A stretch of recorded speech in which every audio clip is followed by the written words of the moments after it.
Saudaraku, hari ini kita sedang melangkah ke wilayah yang tidak ringan, jauh dari sesuatu yang santai, dan jelas bukan untuk hati yang rapuh atau tidak stabil. Apa yang akan saya bagikan sekarang membawa beban yang nyata. Dan sebelum melangkah lebih jauh, saya perlu mengakui keberanian dalam diri Anda, karena tetap berada di sini. Anda melihat peringatan di awal, namun tetap memilih untuk bertahan, mendengar, dan menghadapi kebenaran mentah yang sebagian besar pria hindari sepanjang hidup mereka. Jenis keberanian ini bersifat sunyi, konsisten, dan penuh kekuatan. Ini bukan hiburan. Kita tidak sedang membahas trik, pesona, rahasia romansa, atau nasihat yang disusun rapi. Kita berbicara tentang kebenaran, kebenaran yang keras, tanpa penyaring.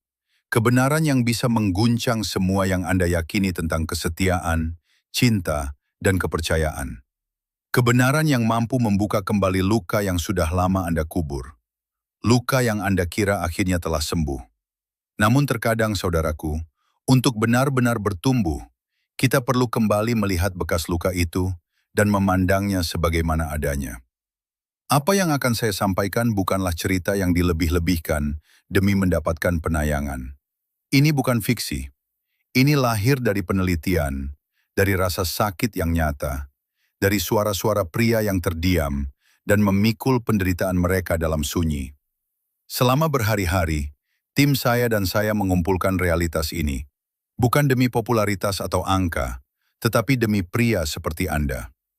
Pria yang menghadapi pertempuran mereka dalam diam, karena tidak ada yang pernah menceritakan kebenaran kepada kita. Masyarakat menuntut Anda untuk tetap kuat, untuk tersenyum dan terus melangkah, bahkan ketika hati Anda berdarah di tempat yang tak seorang pun bisa melihatnya. Biarlah momen ini menjadi kebangkitan Anda.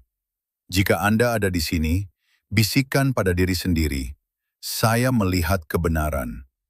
Karena entah Anda sudah menikah atau berharap menikah suatu hari nanti, inti identitas Anda sebagai pria bertumpu pada satu prinsip suci, kesetiaan. Kesetiaan Anda adalah mahkota Anda, kehormatan Anda, fondasi kokoh dari siapa diri Anda. Namun inilah pertanyaan yang menyakitkan. Bagaimana jika orang yang Anda beri kesetiaan itu tidak pernah pantas menerimanya? Bukan untuk menghancurkan Anda, saudaraku, tetapi untuk melindungi Anda sebelum kita melangkah lebih jauh ke dalam badai. Berikan saya setengah menit. Bukan untuk saya, bukan karena ego, tetapi demi sesuatu yang lebih besar dari kita berdua. Di luar sana, di seberang jalan, ada makhluk yang menderita dalam diam. Makhluk yang menangis di malam hari, bukan karena penyakit, tetapi karena kelaparan. Kucing-kucing di jalanan, anjing-anjing terlantar, hewan-hewan yang terlupakan dan tidak memiliki suara, namun tetap merupakan ciptaan Tuhan yang layak menerima belas kasih. Saya tidak memiliki orang tua kaya. Saya tidak didukung oleh sponsor perusahaan atau studio mewah. Yang benar-benar saya miliki adalah Anda, kehadiran Anda, dukungan Anda, kekuatan Anda. Anda telah membawa misi ini lebih jauh, bahkan dari yang bisa dilakukan keluarga saya sendiri. Bersama-sama kita memulai sesuatu, bukan demi ketenaran atau tepuk tangan, tetapi untuk memberi makan kehidupan-kehidupan yang sunyi dan tak berdaya ini. Bahkan kontribusi kecil, seharga secangkir kopi, dapat menjaga satu makhluk tetap hidup malam ini. Jika hati Anda berbisik, maka berdonasilah. Bukan karena kewajiban, tetapi karena cinta. Itu sudah lebih dari cukup. Sekarang tarik napas dalam-dalam, karena mulai dari sini, saudaraku, kita memasuki api. 6 novembra 1948 Chicago, M27 Seorang pria bernama David Miller, berusia 34 tahun, berada di awal sebuah kisah yang akan meninggalkan jejak di jiwanya selamanya. Ia bukan orang terkenal dan bukan orang kaya. Ia hanyalah seorang pria dengan hati yang meluap oleh kesetiaan. Pada tahun yang sama, ia menikahi Claire Evans, wanita yang ia yakini sebagai pendampingnya untuk selamanya.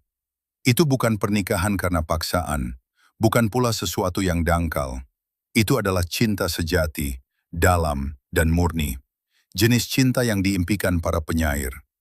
Claire sering berbisik kepadanya, "David, kamu adalah segalanya yang aku inginkan untuk sisa hidupku." Kata-kata itu menjadi fondasi harapannya, imannya, dan masa depannya. Namun kata-kata, saudaraku, bisa memudar. Janji bisa menjadi kosong. Dan sesuatu yang tampak kokoh di permukaan bisa runtuh ketika kebenaran tersembunyi terungkap. Bulan-bulan berlalu, dan pertengkaran kecil mulai muncul. Bukan karena pengkhianatan atau niat jahat, tetapi karena hal-hal sederhana dalam kehidupan sehari-hari. Tagihan, makan malam, perbedaan kecil pendapat. Meski demikian, retakan kecil itu mengungkap sesuatu yang lebih besar. Jarak yang sunyi, keheningan yang semakin dalam antara dua jiwa yang seharusnya berbagi satu kehidupan. David bekerja tanpa lelah, dua pekerjaan, pagi dan malam. Ia tidak kaya, tetapi ia penuh tekad. Kekayaannya yang sejati adalah kesetiaan. Ia tidak memimpikan kemewahan. Impiannya adalah kedamaian. Pulang ke rumah, berbagi makanan, dan tidur di samping wanita yang ia cintai. Baginya, itulah surga. Namun hati Claire telah menjauh. Ia perlahan mulai menjaga jarak. Bukan hanya secara emosional, tetapi dalam setiap aspek kehidupan yang telah mereka bangun bersama. Ia mulai mengabaikannya, tidak menghormatinya, memperlakukannya dengan sikap dingin. Panggilan yang tak dijawab. Alasan yang menumpuk seperti batu bata, membangun sebuah tembok. Ketika David akhirnya menyadari kenyataan itu, Claire sudah tidak hadir secara batin, meskipun tubuhnya masih berada di sana.